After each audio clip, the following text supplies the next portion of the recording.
પાકિસ્તાન વચ્ચે યુદ્ધ જે છે તે શરૂ થઈ ચૂક્યું છે. પાકિસ્તાન તરફથી ડ્રોન મોકલવામાં આવ્યા હતા, મિસાઇલ ફેંકવામાં આવી હતી, કચ્છ ઉપર આ મિસાઇલ ફેંકવામાં આવી, તો ભારતે પણ સામે જવાબ આપ્યો અને જવાબ એવો આપ્યો કે પાકિસ્તાન આખી જિંદગી યાદ રાખશે, કારણ કે પાકિસ્તાનની જે 4 એરસ્ટ્રીપ છે તેને તોડી પાડવામાં આવી અને અત્યારે જે અપડેટ આવી રહ્યા છે તેના પ્રમાણે 8 એરસ્ટ્રીપને તોડી પાડવામાં આવી છે. ગુજરાતની અંદર ઇમરજન્સી મીટિંગ્સ બધી જ થઈ રહી છે. પ્રધાનમંત્રીએ પણ મુખ્યમંત્રી સાથે વાતચીત કરી છે. આપણી સાથે વરિષ્ઠ પત્રકાર જગદીશ મહેતા જોડાયા છે. સર, જે રીતે પાકિસ્તાનનો મુંતોડ જવાબ અત્યારે ભારત આપી રહ્યું છે, શું કહેશો?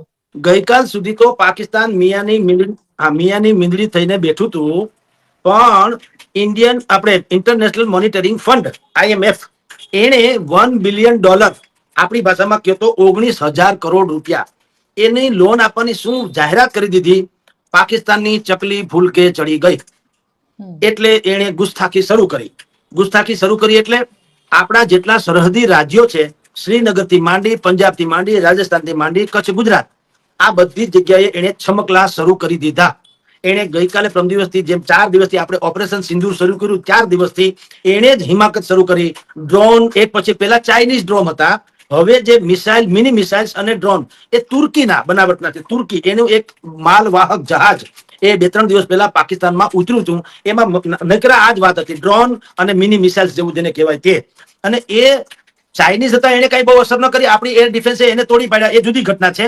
પણ અત્યારે જે કચ્છમાં પડ્યું તે અને શ્રીનગરના રીતમાં જે પડ્યું તે, એ તો ઘાતકે નીવડ્યા. જ્યાં પણ પડ્યું છે ત્યાં વ્યાપક તબાહી સર્જી છે. અહીંયા કચ્છમાં તો ખેર ખેતરમાં પડ્યું છે, પણ કાશ્મીરમાં જે પડ્યું છે રહેણાંક વિસ્તારમાં પડ્યું છે. કેટલા મકાનો તૂટી ગયા છે, કેટલાક લોકો દાઝી ગયા છે. એક તો અફસર જે છે, અધિકારી કક્ષાના વ્યક્તિ સહિત 3 લોકો એમાં મોતને ભેટ્યા છે. તો એ તુર્કીના જે છે, તુર્કીના ડ્રોન વગેરે એ બિલકુલ થોડાક અત્યાધુનિક પણ છે. એ ઓછી ઊંચાઈએથી હુમલો કરી શકે એવા છે. એ 10 કિલોમીટરની એની રેન્જ છે, એમાં એ ગમે ત્યાં તબાહી મચાવી શકે. ઇનબિલ્ટ હથિયારો એની અંદર એવા હથિયારો સ્ફોટક છે કે એ ગમે ત્યાં પડે ત્યારે વિસ્ફોટ સર્જી શકે. એની અંદર GPS સિસ્ટમ થી માંડીને ગ્લોબલ સિસ્ટમ, નેવિગેશન સિસ્ટમ જેને કહેવાય એ પણ છે. એટલે એને હવે તમે ને હું બ્લેકઆઉટ કરીએ કે ન કરીએ, એ પોતે જ્યાં એનું ટાર્ગેટ, એનું સરનામું એને આપવામાં આવ્યું હોય ત્યાં સુધી ટપાલ પહોંચાડી આવે. આવા તો ઈ છે અકોણા જેને કહી શકાય. એટલે એને તબાહી સર્જી. ભલે આપણે બ્લેકઆઉટ જાહેર કરીએ છીએ, તો બ્લેકઆઉટ હોય એટલે તમે જેમ સૂર્ય ઉગે અને હું માથે કોથળો ઓઢી લઉં ને હું એમ કહું ના સૂર્ય નથી ઉગ્યો, સૂર્ય ઉગ્યો પણ મેં માથે કોથળો ઓઢી લીધો. એવી રીતે તમે ભલે બ્લેકઆઉટ કરો, પણ આ જે ડ્રોન તુર્કીના આવે છે એમાં તો બધી જ પ્રકારની ખબર પડે છે, નામ સરનામા સાથે. જેમ આપણે કરી હતી ત્યાં સ્ટ્રાઇક જયારે કરી ઓપરેશન સિંદૂરમાં, આપણે શું કર્યું હતું, પાકિસ્તાન અને POK બેમાં જે 9 જેટલા ઠેકાણા હતા, અઝર મજૂરથી માંડીને ગમે તેના, આપણે નેસ્ત નાબૂદ કરી નાખ્યા. ત્યાં જઈને સરનામા સાથે. કહેવાય ને કે ભાઈ બંદૂકની ગોળીને કોઈ સરનામું કે નિશાન નથી હોતું, હોય જ છે. હવે ટેકનોલોજી આવી ગઈ છે. એટલે પાકિસ્તાન અત્યારે તુર્કી વેડા કરી રહ્યું છે આપણી સાથે, તુર્કી વેડા. કારણ કે 2 પરિસ્થિતિ એના માટે પ્લસમાં થઈ છે. તુર્કીએ એને આવા ડ્રોન અને મિસાઇલ સહિતના વિસ્ફોટકો અને શસ્ત્રો પહોંચાડ્યા છે, અને IMF ઇન્ટરનેશનલ મોનિટરિંગ ફંડે એને $1 બિલિયન ની લોન આપી છે. આ બેયને કારણે ગઈકાલ સુધી મિયાની મીંદડી થયેલી શાહનવાજની સરકાર જે છે એની ચકલી ફૂલકે ચડી છે બેન. અને એટલે એને ભારતમાં તબાહી મચાવવાનું કાવતરું એને ગઈકાલે સંસદમાં પણ કીધું. ત્યાંના ખ્વાજા જે રક્ષામંત્રી છે એને કીધું કે જો કોઈ એમ માનતું હોય કે પાકિસ્તાન ડરી ગયું છે તો હવે તો પૂર્ણપણે અમે યુદ્ધ કરીને જ રહેશું. અને સંસદમાં એક સંસદ સભ્યએ ભરી સભામાં ત્યાંની સરકારને શિયાળ જેવી લૂચી અને બુઝદિલ આ બંને કીધું છે ઓન રેકોર્ડ. એટલે ત્યાં સરકાર છંછેડાની છે. અને અત્યારે તમે ને હું ચર્ચા કરીએ છીએ ત્યારે શ્રીનગર થી માંડીને કચ્છ, ગુજરાત સુધી એની હિમાકત આપણે જોઈ રહ્યા છીએ બેન. જી સાથે સર એ પણ જાણવું છે કે કચ્છની અંદર જે રીતની સ્થિતિ, કારણ કે કચ્છમાં આર્મીનો એક મેજર બેઝ કેમ્પ છે અને 1971ની જે વોર હતી એ વોરમાં પણ એ બેઝને ક્યાંક એરફોર્સની જે સ્ટ્રીપ હતી એ સ્ટ્રીપને તોડી પાડવામાં આવી હતી. એટલે ભુજ અને કચ્છ એ સૌથી મોટું ટાર્ગેટ છે, પણ સરકાર દ્વારા આખા ગુજરાતને એલર્ટ પર રાખવામાં આવ્યું છે. બેન એટલું એલર્ટ કચ્છને તો રાખવું પડે એમ નથી, કારણ કે એ લોકોએ તો 65 થી માંડીને 71 બંને જે યુદ્ધ થયા એનું તો કચ્છ બિલકુલ સાક્ષી છે. એના માટે આ રોજનું છે એમ કે તો હાલે, એને શીખવાડવું પડે એમ નથી. અત્યારે તમે જુઓ જે રીતે એની મિસાઇલ, એક નાની મિસાઇલ આવીને તૂટી પડી છે અહીંયા કચ્છમાં, તો કચ્છના જ લોકોએ સ્વયંભૂ નક્કી કર્યું છે, એના તમામ વેપારી મહામંડળોએ નક્કી કર્યું છે કે આપણે કચ્છના ભુજ, ખાવડા, નલિયા, અબડાસા એ બધા જ લોકોએ નક્કી કર્યું છે કે સાંજે 7 વાગ્યા પછી દુકાનો બંધ કરી દેવી અને કોઈએ બિનજરૂરી રીતે બહાર નીકળવું નહીં. અત્યારે જે આદિપુરની બાજુમાં ધ્રુફી નામનું ગામ છે, જ્યાં એનો કાટમાળ મળી આવ્યો છે ડ્રોનનો, એ બિલકુલ એસઓજી ઓફિસની બાજુમાં છે. ત્યાં તંત્ર પહોંચી ગયું છે. કચ્છમાં જરાય અફડાતફડી નથી. એ લોકો માટે મેં કીધું એમ રોજનું થયું. અત્યારે તો આ મિસાઇલ ને નાના નાના ડ્રોન આવે છે. ભૂતકાળમાં તો આપણે બધા જાણીએ છીએ કે બોમ્બબારી પણ થઈ હતી. એટલે કચ્છ માટે આ નવું નથી. પણ બાકીના અને એટલા બધા એલર્ટ છે કે એ લોકોએ સ્વયંભૂ નક્કી કરી નાખ્યું છે 7 વાગ્યા પછી ન દુકાન ખોલવી, ન કોઈ જળહળાટ કરવો, સંપૂર્ણપણે બ્લેકઆઉટ પાડવું, બિનજરૂરી રીતે ક્યાંય જવાનું ટાળવું.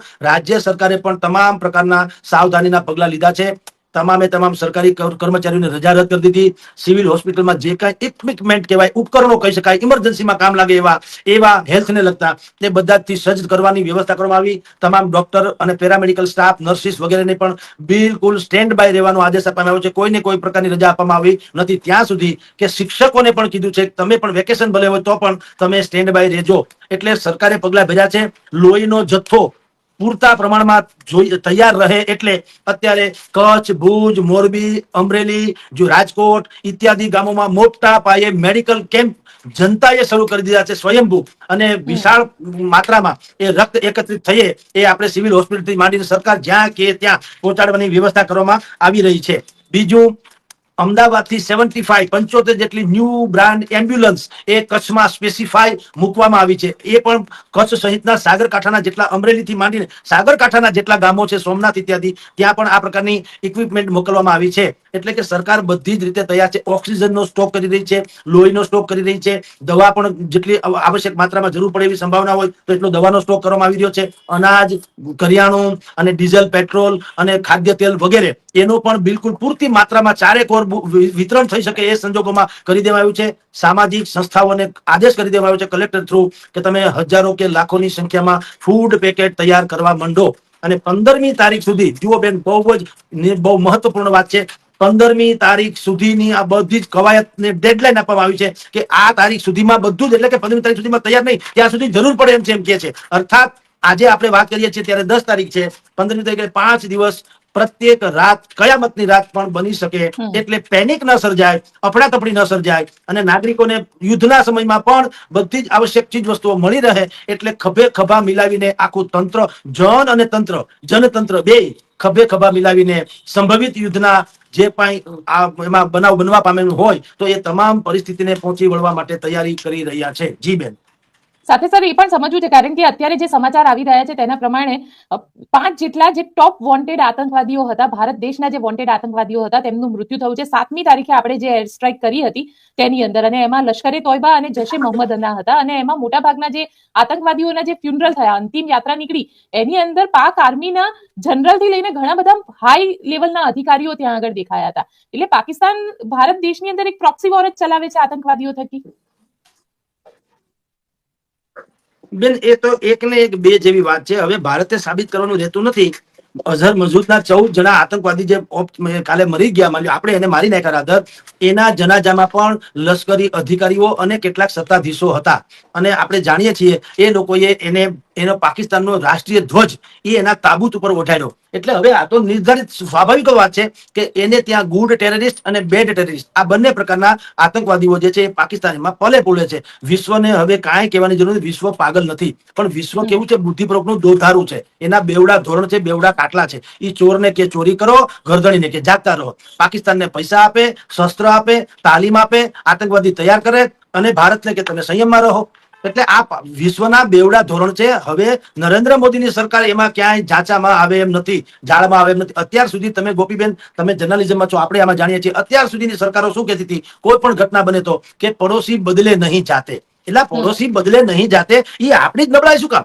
પાકિસ્તાનને માટે આપણે પડોશી નથી તો એ કાં ફફડતા નથી? એટલે આવી જે ઘીસી પીટી કેસેટ વગાડનારી સરકાર હતી એને સત્યાનાશ વાયરું. એટલે આપણે અહીંયા સુધી પહોંચ્યા. જે કાર્યવાહી અત્યારે નરેન્દ્ર મોદી સરકાર કરી રહી છે એવી કાર્યવાહી જો ભૂતકાળની સરકારોએ કરી હોત તો પાકિસ્તાન જે તે સમયે પણ બાંગ્લાદેશ, જેમ ઇન્દિરા ગાંધીએ કર્યું છે, બાંગ્લાદેશને અલગ કરી નાખ્યું તો એની એક પાંખ થોડી કાઢીને, એટલે એને દુર્ગા દેવી તરીકેનું પણ અટલ બિહારી વાજપેયી દુર્ગાનું પણ એને બિરુદ આપ્યું હતું. એવું હવે નરેન્દ્ર મોદી સરકાર કરવા જઈ રહી છે. પાકિસ્તાનને 4 ભાગમાં વેચી નાખી, એટલે કટકા કરી નાખી, એટલે ડખો મટકે. એક જે અત્યારે થયું છે બલુચિસ્તાન વાળાએ તો તો ક્વેટા શહેર કબજે કરી લીધું અને પાકિસ્તાની આર્મી ત્યાંથી ઊભી પૂંછડીએ ભાગી ગયા. એટલે બલુચિસ્તાને તો પોતાનો એક સ્વતંત્ર રાષ્ટ્ર ઘોષિત કરી દીધું. એને યુનાઇટેડ નેશનને પત્ર લખ્યો કે તમે અમને સ્વતંત્ર રાષ્ટ્ર જાહેર કરો, અને ભારત સરકારને લખ્યું કે દિલ્હીમાં દૂતાવાસ અમને આપો. એટલે હવે એક તો પાંખ લગભગ કપાઈ જેમ સમજી લ્યો, ખાલી હવે સત્તાવાર કે અધિકૃત જાહેરાત જ બાકી છે. એવી રીતે અહીંયા જેમ બલુચિસ્તાને કર્યું એવી રીતે ખૈબર પખ્તુનવા ઈ પણ આમ જ છે, બળવો ચાલે જ છે, ઈ પણ જુદું થવાનું છે. પીઓકે તો આપણું છે જ, પંજાબ પ્રાંત ને સિંધ વગેરે છે, એમાં આવું ચાલે છે. સરવાળે વાત એ છે કે નરેન્દ્ર મોદીએ 2 દિવસ પહેલા કીધું એ લડાઈ લંબી ચલેગી, એટલે કે આપણે તરત ને તરત બોમ્બ મારીને આખું ભસ્મીભૂત કરી નાખીએ એમ કરવાની જરૂર નથી. એમ કરવાથી તો વિશ્વના જેટલા કટ્ટર ઇસ્લામિક રાષ્ટ્રો છે એને આપણે હાથે કરીને દુશ્મનાટ વહોરી લેશું. એને બદલે આપણે શું કરવા માંગીએ છીએ કે 4 ટુકડામાં જે ત્યાં અત્યારે વિદ્રોહ ચાલે છે એ એની પાપે ભાંગી પડે. જૂનું ઘર હોય ને પોતાના જ કાટમાળના ભારથી તૂટી પડતું હોય છે. પાકિસ્તાનની ભીતરમાં જે આ ચાલે છે એ ચારેય લોકોને એની રીતે જ એ લોકો અલગ અલગ થઈ જાય તો અત્યારે જે આખું પાકિસ્તાન છે જે ડ્રેગન જેવું છે, એનો નકશામાં જુઓ તો ડ્રેગન જેવું લાગે, એના 4 ટુકડા થઈ જાય તો થઈ જાય જુનાગઢ જેવડા. પછી તો ક્યાં કઈ વાત જ આવે. એ કઈ પછી આપણી સામે ગુરખ્યા કરી શકે, આપણી હું કોઈની સામે કરી શકે એમ નથી. અને જે 3 અલગ ટુકડા કે 4 અલગ ટુકડા થવાના છે એ 4 ટુકડા જે છે એને પાકિસ્તાન હારે વેર છે, ભારત હારે નહીં. આ બહુ સમજવા જેવી વાત છે. જે સૂચિત સ્વતંત્ર દેશો છે જેમ કે બલુચિસ્તાન, જેમ કે ખૈબર પખ્તુનવા, જેમ કે પીઓકે નું પાકિસ્તાન અધિકૃત કાશ્મીરનો વિસ્તાર, અને જેમ કે પંજાબ પ્રાંત ઇત્યાદિ, આ ચારેય જે લોકો પોતપોતાની સ્વતંત્રતા એટલે પાકિસ્તાનથી અલગ થવા માંગે છે એ લોકો ભારતથી વિરુદ્ધ નથી, પાકિસ્તાનથી વિરુદ્ધ છે. એટલે કે પાકિસ્તાન ચારે બાજુ ભારતના ચાહક એવા રાષ્ટ્રોથી અથવા તો એવા પ્રદેશોથી ઘેરાઈ જશે. તમે સમજો. એટલે ભારતે ભવિષ્યમાં કાંઈ કરવું ન પડે. આ ચારેક ઓર આપણા મિત્રો વચ્ચે પાકિસ્તાન, એટલે પાકિસ્તાને જેમ અત્યારે ઇઝરાયલ જે છે એ એના શત્રુથી ઘેરાયેલો દેશ છે. હાલાકી ઇઝરાયલ તો તાકાતવાળો છે એટલે વાંધો નથી, પાકિસ્તાન પાસે એવી કોઈ તાકાત રહેવાની નથી. અને ચારે તરફ જો આવા સ્વતંત્ર રાષ્ટ્ર થઈ જાય, પીઓકે આપણું થઈ જાય, ખૈબર પખ્તુનવા જે સ્વતંત્ર રાષ્ટ્ર થઈ જાય અથવા પોતાનો પ્રદેશ જુદો સાબિત કરે, બલુચિસ્તાનને જે પોતાનું રાષ્ટ્ર સાબિત કરે, તો પાકિસ્તાન જે કઈ બચ્યું કૂચ્યું હશે, જેમ નરેન્દ્ર મોદીએ કીધું ને, આતંકવાદીઓ की बची कुची जमीन है उनके जो आका है उनको कल्पना से परे हम लोग सजा करने जा रहे हैं. ઈ આ કલ્પના સે પરે એટલે તમે અખંડ રહી જ નહીં શકો પછી ક્યાં પ્રશ્ન છે. તમે સ્વયં તમારી અસ્તિત્વ ટકાવવા માટે તેને ઝઝુમશો અને ચારે તરફ ભારતના મિત્ર અને પાકિસ્તાનના શત્રુ એવા પ્રદેશોથી પાકિસ્તાન ઘેરાયેલું રહેશે. એ જ સ્થિતિ તરફ જઈ રહ્યા છીએ આપણે. અત્યારે જે હિમાકત થઈ રહી છે એ તો કેવળ ને કેવળ આમ તમે જુઓ તો ટ્રેલર છે, પિક્ચર અભી બાકી હૈ. જી બેન, તમે કહી રહ્યા છો કે આ ટ્રેલર છે, પરંતુ જે રીતે મીડિયાની અંદર જોવા જઈએ તો મીડિયામાં ફેક વિડીયોઝ જે રીતે સામે આવી રહ્યા છે, અને એટલા બધા ફેક વિડીયો, ફેક સમાચાર સામે આવે છે, અને ક્યાંક ને ક્યાંક ઇસ્લામાબાદ ઉપર ભારતીય સેના ઘૂસી ગઈ અને લાહોર ઉપર કબજો લઈ લીધો, અને આ બધા જે ફેક ન્યૂઝ આવે છે એને લઈને સતત ગવર્મેન્ટ ઓફ ઇન્ડિયા પણ કહી રહી છે કે ફેક ન્યૂઝથી સાવધાન રહો. આપ શું માનો છો કે ન્યૂઝની હોડમાં આ બધું થઈ રહ્યું છે? બેન, આપણે જેમ સંબંધો વિશે કહીએ છીએ ને કે દરેક વસ્તુ દોલતથી માપી શકાતી નથી. કેટલીક વસ્તુ બીજી બધી બાબતોનું ધ્યાન. દौलत को ही सब कुछ समझा जाता है, अच्छा खासा दोस्त दुश्मन बन जाता है. એમાં ટીઆરપી ની હોડમાં જે કેટલીક મેઇન સ્ટ્રીમ મીડિયાથી માંડીને યુટ્યુબર્સ સુધીના કે મીડિયા એ જે અત્યારે પોતે પોતાની મેળે બધું આકલન કરીને હાહાકાર મચાવે છે એ બિલકુલ ગલત છે. આપણે અત્યારે જે બ્રીફિંગ કરવામાં આવી રહ્યું છે વિદેશ મંત્રાલય તરફથી, રોજે રોજ બ્રીફિંગ કરવામાં આવી રહ્યું છે, જે એના જેવું જ આપણે સંયમ જાળવવો જોઈએ. તમે ને મેં 2 દિવસ પહેલા મેઇન સ્ટ્રીમ મીડિયામાં પણ જોયું હતું કે આપણું આઈએનએસ વિક્રાંત જે છે એ ત્રાટક્યું છે, કરાચી બંદરગાહ આખું તબાહ કરી નાખ્યું. તો હવારે બીજા છાપામાં કે દુનિયાભરના છાપામાં ન આવે, એના દ્રશ્યો ન આવે. તમે કાળો કાગડો મેળવો એવું સાંભળ્યું ક્યાંય? કોઈએ રોતા રજળતા કોઈ લોકો એવું સાંભળ્યું છે? ઈ તો પાછા. અને જો આપણે બધું તો લાહોર, ઇસ્લામાબાદ, કરાચી ઇત્યાદિમાં હાહાકાર મચાવ્યો હોય તો અત્યારે આપણે તમે હું જે સાંભળીએ છીએ ઈ શું છે? એનામાં ઈ જીગર ક્યાંથી આવી ગઈ કે ઈ તો આપણી પર ડ્રોનથી હુમલા કરે છે, અને એમાં તો કઈ છે ને, એની સંસદે બરાબર ચાલે છે, એની બજારો બરાબર ચાલે છે, ઈ હુમલા કરે છે ને આપણે ડિફેન્સમાં છીએ, આપણે રક્ષણમાં છીએ, આક્રમણમાં તો છીએ નહીં. જો આપણે તબાહ કરી નાખ્યું હોય તો એનામાં એ બધી જીગર ક્યાંથી પાછી આવી જાય? વાસ્તવમાં એવું કશું હતું નહીં. અને એવું હોય તો અત્યારે તમે ને હું પાછા જે દ્રશ્યો જોઈએ છે એવું દ્રશ્ય જોતા ન હોય. એ લોકો ભીખ માંગતા હોય ને આપણે સામે આજીજી કરતા હોય, અમને બચાવો, એને બદલે તો આક્રમણ કરે છે. એટલે મીડિયાની ભૂમિકા બેન બહુ જ સંવેદનશીલ અને બિલકુલ જવાબદેહી વાળું હોવું જોઈએ. આ દરેક બાબતો મેં તમને કીધું, દરેક બાબતો જેમ પૈસાથી તોલવામાં ન જોઈએ એવી રીતે દરેક બાબતોને ટીઆરપી એંગલથી પણ ન જોવી જોઈએ. ઘોયડા લોકો આપણને ન જોવે તો પણ એક પણ મિસફાયર જેમ ન થવું જોઈએ, એમ મિસકોટ ન થવું જોઈએ, એમ મિસગાઈડ ન થવા જોઈએ લોકો. એ બધી આપણે જવાબદારી છે. જે તથ્યો છે એને પકડી રહીએ અને એના આધારે વાત કરીએ તો વધારે ઉચિત લાગે. કારણ કે આવું બધું ભડકાવવામાં પ્રોબ્લેમ શું થાય છે, આપણે ત્યાં પાકિસ્તાન જેવી હાલત નથી કે કમસે કમ 2 જ મુખ્ય કોમ છે, મુસ્લિમ, ભલે સુન્ની ને શિયા, પણ છે તો મુસ્લિમ.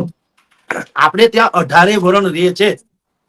એ ભૂલવું ના જોઈએ. અને આ તથાકથિત TRP ની જે હોડ છે એમાં અને કેટલાક લોકો દેશમાં પણ આવા હિત શત્રુઓ હોય છે, એ લોકો આનો ગેરલાભ ઉઠાવી શકે. કોકનું વિડીયો જે બીજાના નામે, બીજાનો વિડીયો ત્રીજાના નામે જાહેર કરીને લોકોની લાગણી ભડકાવે અને ઉન્માદ પેદા કરે એટલે આંતરિક સલામતી જોખમાય. એટલે મીડિયાની ભૂમિકા બહુ ગંભીર હોવી જોઈએ અને દેશભરમાં અત્યારે એકતા, સંપ, એકબીજાનો સૌહાર્દ, સહિષ્ણુતા, એકબીજાની સહયોગની ભાવના એ વધારે પ્રબળ બને એ તરફ આપણી વાત હોવી જોઈએ બેન. જી બિલકુલ સર, આપ અમારી સાથે જોડાયા તેના માટે આપનો ખૂબ ખૂબ આભાર. તો આપ શું વિચારો છો મને કોમેન્ટ બોક્સમાં ચોક્કસથી લખીને જણાવજો અને અમારી ન્યૂઝને લાઇક, શેર અને સબસ્ક્રાઇબ કરવાનું ભૂલશો નહીં.